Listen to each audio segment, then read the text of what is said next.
Hi everyone, welcome to the first of a series of videos that I'm going to do on the basics of using Solidworks. This is Solidworks 2025, so if you're watching this from the future, things may look completely different, but there's probably going to be a lot of similarities, so please keep on watching. Let's go over some basic controls first. So this is all with the mouse. Of course, you can move around just normally. I can click on features on our part and it'll show us the bits of the sketch. I can click out on the field and it'll get rid of all of that. If I use my scroll wheel in the middle of the mouse, I can zoom in and out. And if I click that scroll wheel down, I can use it to rotate the whole part, the whole model. So let's go over some of the things up here. First of all, if you are booting this up for the very first time, you may see this user interface up here. If you're familiar with older versions of SolidWorks, that may look completely different to what you're used to. And that threw me for a loop the first time I booted up this version. This is what's called the simplified interface.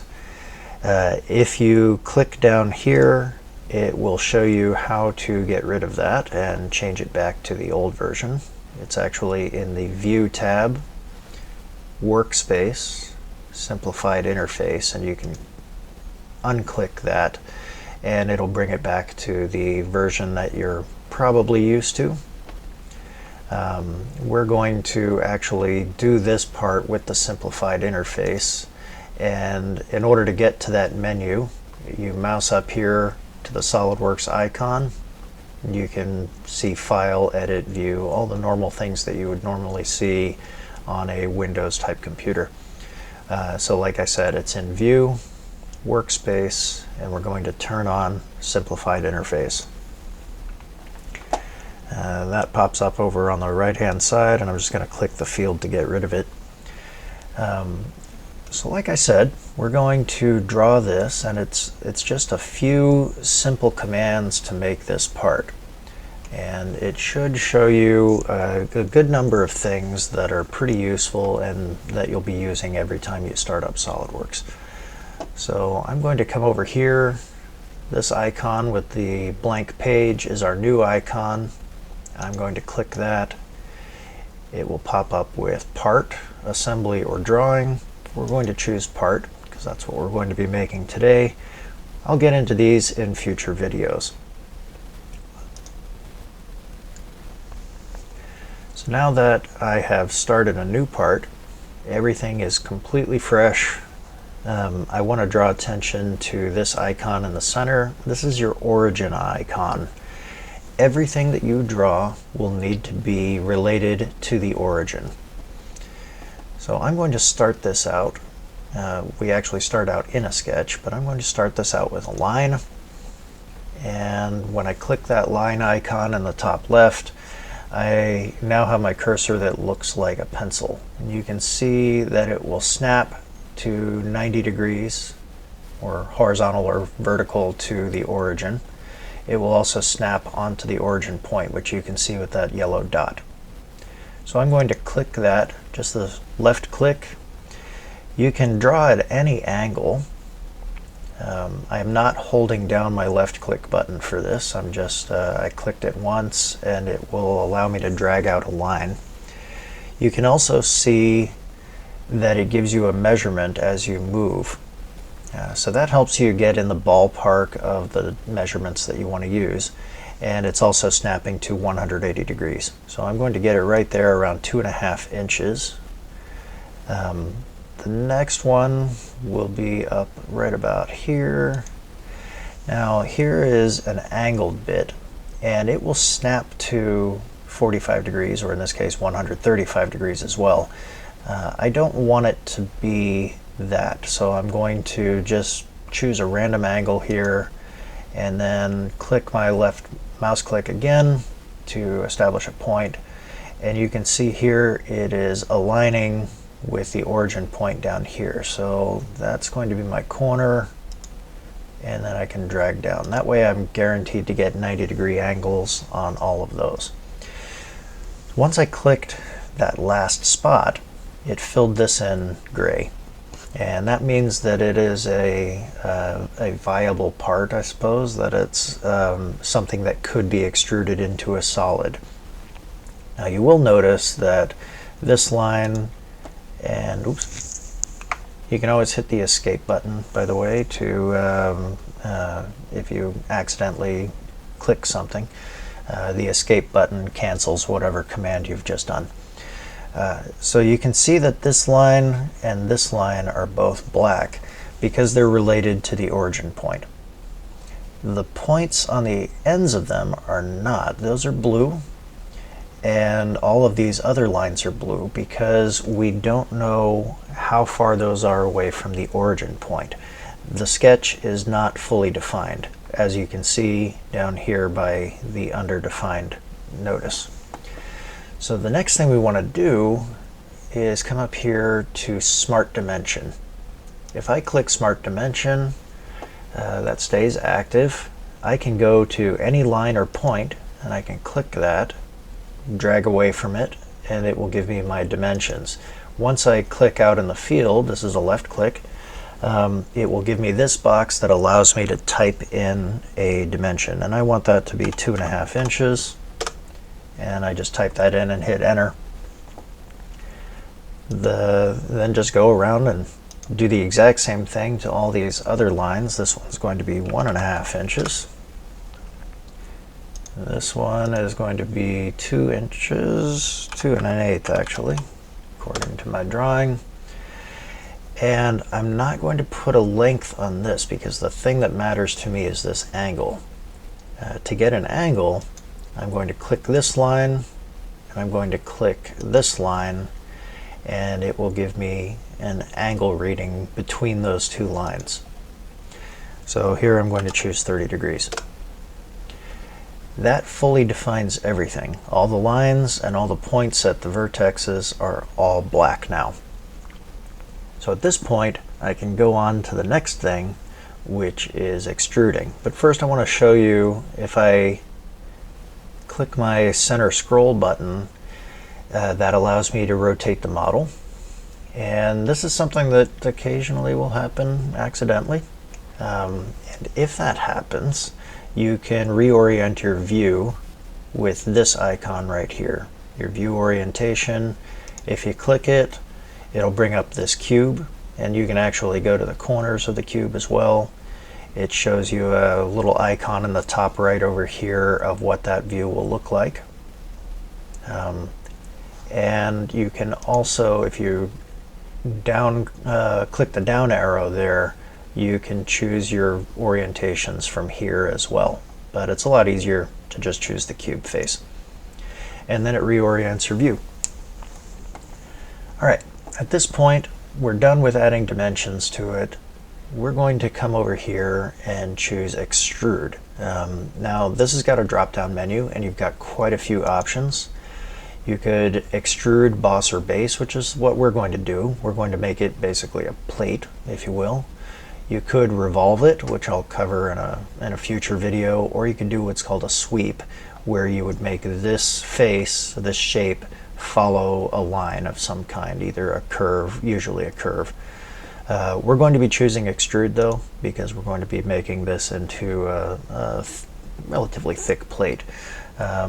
So once you add this, it gives you this dialog box over here, and it gives you some options. I'm going to choose blind, but you could choose any of these things. And mid-plane is actually pretty common.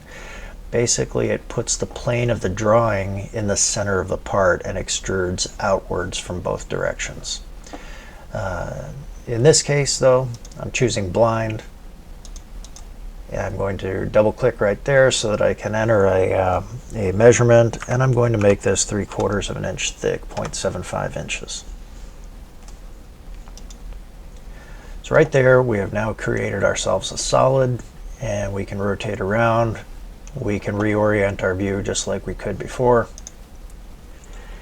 By the way, I am in the United States and I am using inches for this, but you can change that down here in the corner with where it says IPS.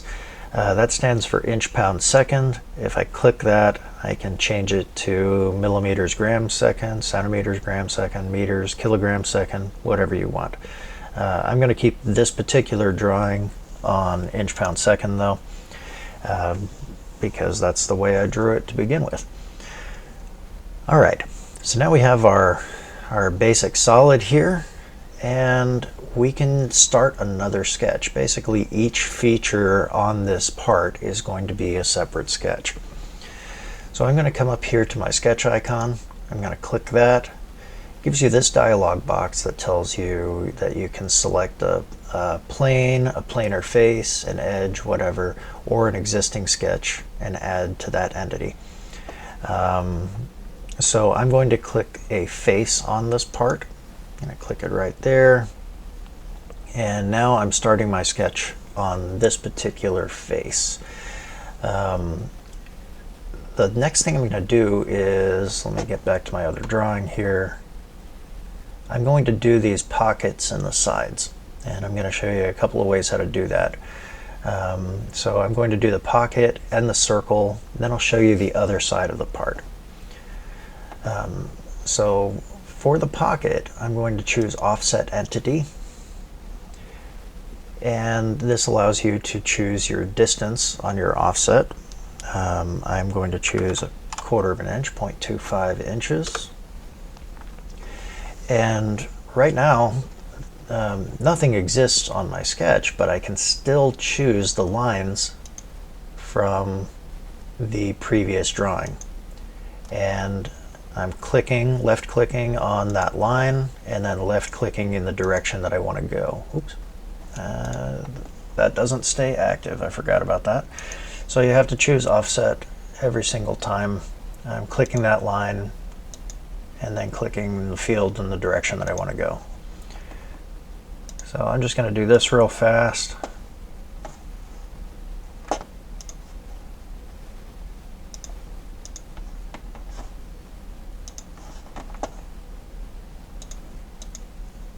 Okay. So that has allowed us to offset into the pocket 1/4 of an inch from every edge. And now we've got all these extra bits. So let me show you trimming. I can click up here, Trim Entities. It'll open up another dialog box over here. Right now it defaults to Trim to Closest. So if I come up to this line and click it, it will trim it to that corner. If you really want to go fast, you can click Power Trim, and basically you just click and drag a line across a corner and it will trim anything that it contacts.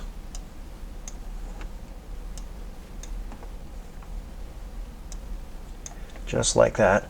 And now you can see this has turned blue because it is something that is either extrudable or cuttable. I'm not going to cut this pocket first yet because I need to add some radii into the corners. If this is your first time at my channel, I'm actually a machinist, so I want to be making things, designing things for machining, and if you came in here with an end mill, you wouldn't be able to get sharp corners. So what I've done, let me exit out of that so I can show you where I did, because what I did because I was talking. This command up here, the sketch fillet, you can also drop that back down and it can be a sketch chamfer, meaning an angled line instead of a radiused line.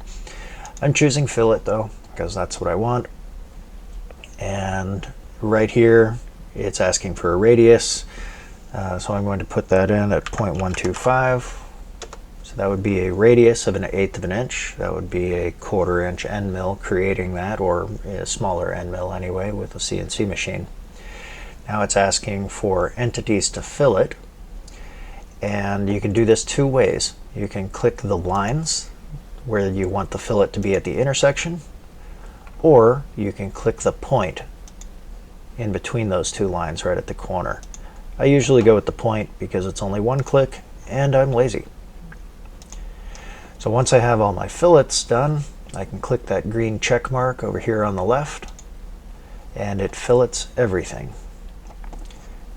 So we're all done with the fillets. Don't have to do anything else there.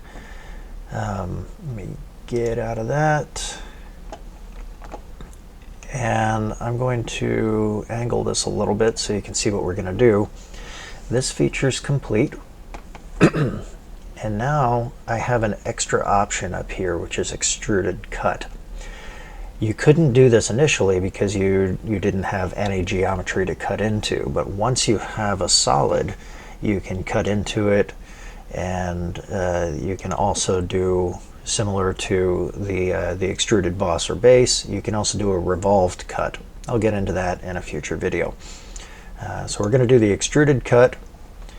And again, you've got options. I'm going to rotate this so you can see what's going on. In this particular case, it's showing blind, but it's showing a depth of the entire width of the part. It's also showing an angle or an arrow here that you can drag around,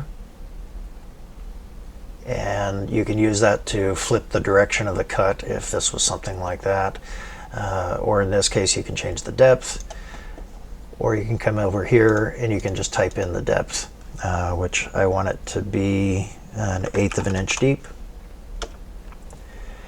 and it shows you this yellow outline that tells you what's going to be cut away. So as soon as I hit this green check mark over here, you can now see that our model shows that cut is done. I'm going to do one more extruded cut over here. So let me go back to sketch in the top left corner. Brings up our dialog box. I'm going to click this face, the newly cut out face, because that's the face that I want my next feature to reference to. And in this case, it's going to be a circle.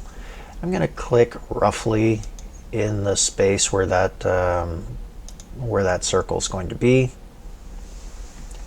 And once I've got it drawn, I can go to solid or smart dimension, pardon me.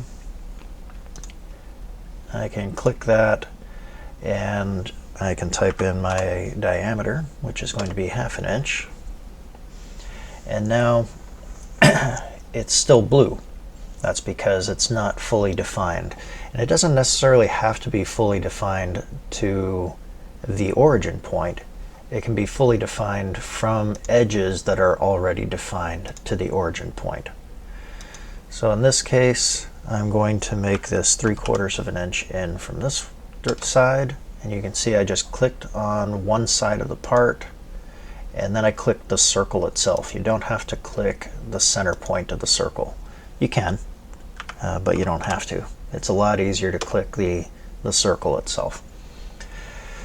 Okay, so now I've got that fully defined. You can see it's all black. You can see that it's coming from that face that I just created a bit ago. And now I'm going to do the exact same thing. I'm going to come over here to extruded cut. I'm going to click that. And in this case, I also want that to be 1/8 of an inch in from this face that I just made. So it's already listed at 1/8 of an inch. All I have to do is click the OK button, and now you can see I now have my other cut. So here we want to make identical mirrored features on the other side of this part.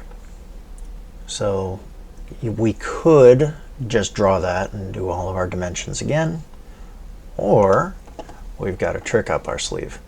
I'm going to click sketch one more time up in the top left. I'm going to click this face. This is now the back face of my part.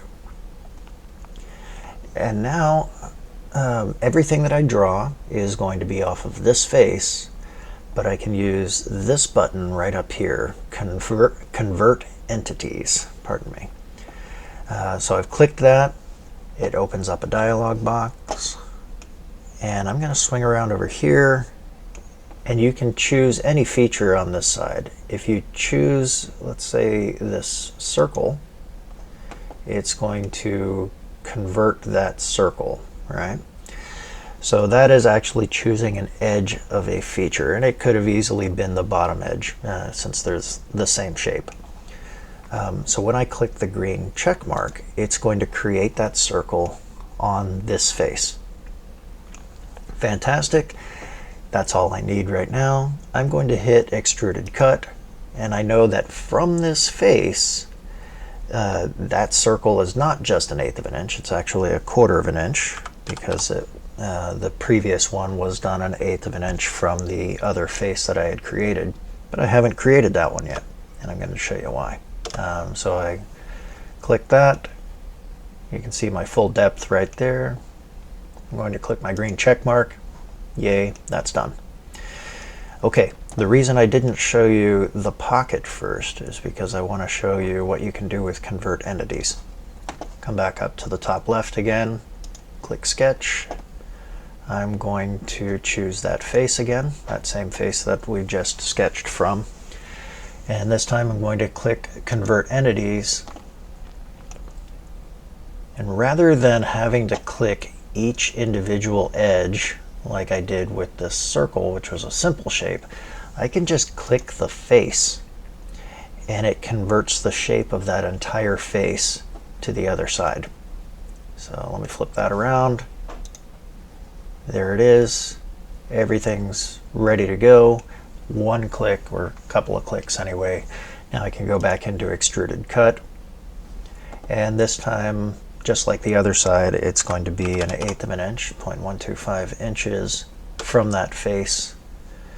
And you'll see that the circle that we created is still there. It didn't get erased because that geometry that we created to that depth is still valid.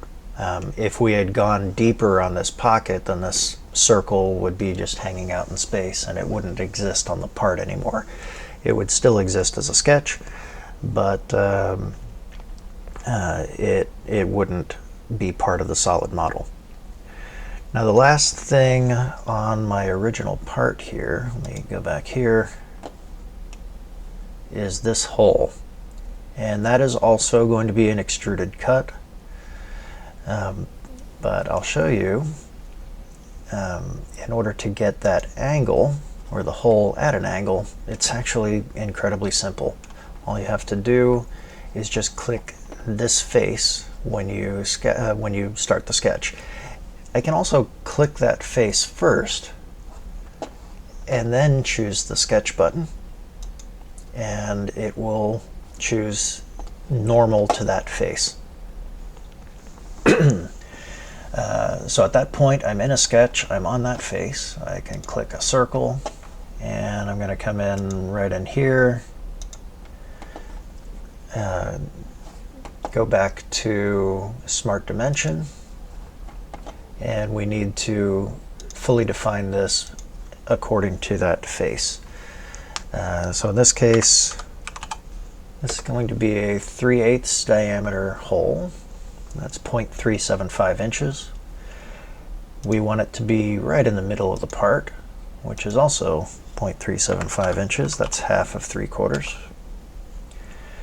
And then in this case, from either one of these edges, we want it to be 0.625, 5/8 of an inch. So now you can see it is drawn on that face. It's fully defined. Everything's black. I can come up here to extruded cut. You can see that it's going to be extruding inward from that face. And let me show you a couple of the options that you have here. We have blind, we have through all, which will be a hole all the way through the part. That's not what we want, but it's an option. Through all both would be if you were using a mid-plane, or you could actually do mid-plane and it would extrude outwards from both directions, as you can see right there. I could change our depth here and you can see what that would look like, extruding, in this case, 1 inch in from each direction. That's not useful in this particular case, but it would in some other cases. And then you've got all these other things. I haven't really explored some of these. but the one I want is blind. So in this case, I want it 1 inch deep. Also, you can see, let me switch back to mid-plane here. It's 1 inch, but it's going 1 inch from that end to that end. And of course that would work in either system of measurements. So in this case, the entire extruded cut is 1 inch. And when I switch to blind, it goes to 1 inch deep into the part just from the one face. So now when I click on this, I can look into this hole. And of course, from a machining standpoint, if this was something that you were going to be drilling a hole into, you would actually end up with a cone at the bottom of that from the drill. And if you draw something as a flat plane like that, a flat bottom, a machinist can still make it, but we'll have to do it with a different kind of tooling. We would drill out most of the material and then go in with an end mill and flatten out the bottom. So that makes things more expensive. If you're designing a part, you don't necessarily want to have flat bottomed holes unless you need them. But that's a little bit beyond the scope of this video. I want to show you one more thing. This is our view orientation, but if you go here to your display style right next to it, this is the solid model, shaded with edges. That's just shaded, it won't have edges, so a little bit more realistic, I suppose. This is just straight lines, or you can see it with hidden edges, so you can see everything, basically see through the part. And what's the last one? Wireframe, which again lets you see through the part. It just doesn't show hidden lines as dashed lines. I'm going to go back to shaded with edges, so it looks more like a part.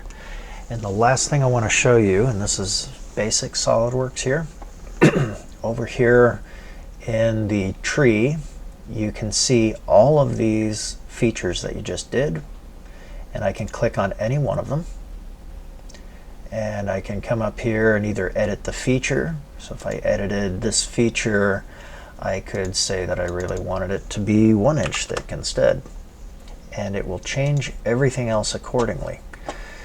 So now the part is 1 inch thick.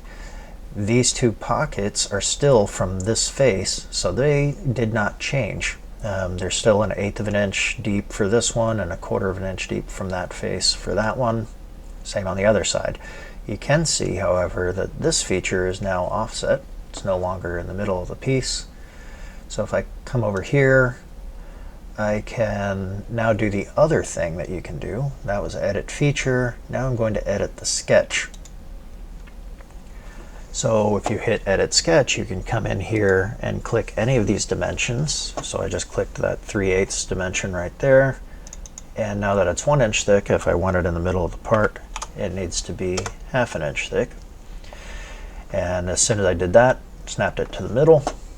And when I close that out and exit the sketch up here in the top left, now my hole is back and it's right in the middle of the piece.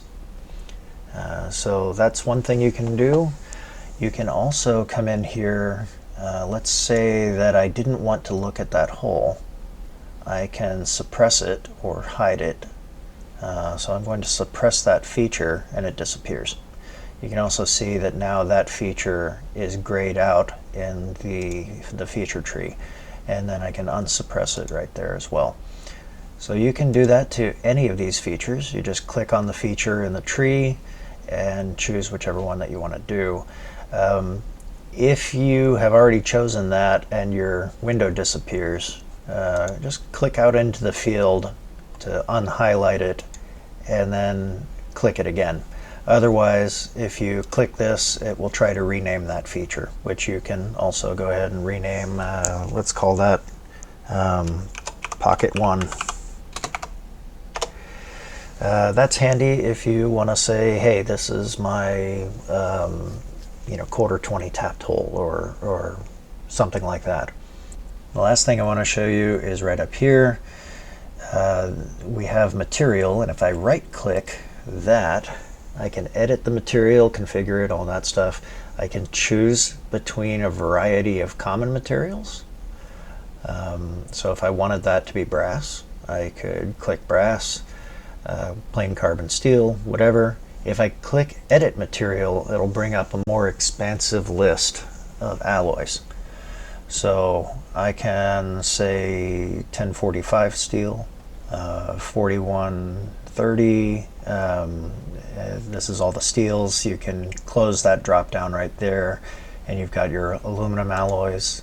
So if I wanted that to be 6061, for instance, I can click that, and it will actually show me all sorts of physical features of this particular part.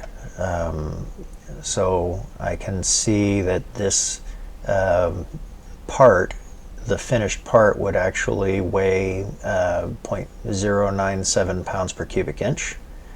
And you can also, you should be able to see at some point the volume of it.